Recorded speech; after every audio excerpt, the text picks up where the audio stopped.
தமிழ் தெய்வங்கள் சேனல் நேயர்கள் அனைவருக்கும் வணக்கம்.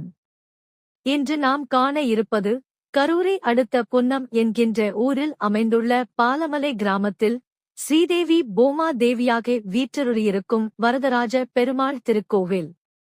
வரதராஜ பெருமாளுடன் ஸ்ரீ வீர ஆஞ்சநேயரும் அமைந்துள்ளார்.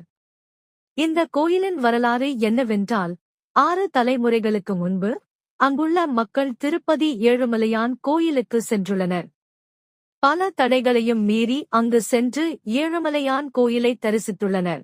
மீண்டும் ஏழுமலையானை தரிசிக்க முடியுமா என்று தெரியாமல் அங்கிருந்து 4 கற்களை எடுத்து வந்து ஏழுமலையான், அதாவது வரதராஜ பெருமாள், ஸ்ரீதேவி, பூமா தேவி மற்றும் ஸ்ரீ வீர ஆஞ்சநேயர் என்று இந்த கோயிலில் வழிபட்டு வந்துள்ளனர்.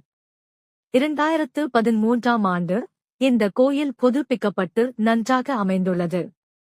இந்த கோயிலின் வரலாறு மிகவும் சிறப்பானது. பாலமலை கிராமத்திற்கு வந்து 4 வாரங்கள் சனிக்கிழமைகளில் தொடர்ந்து வந்தால் நினைத்த காரியங்கள் நிறைவேறும் என்பது ஐதீகம்.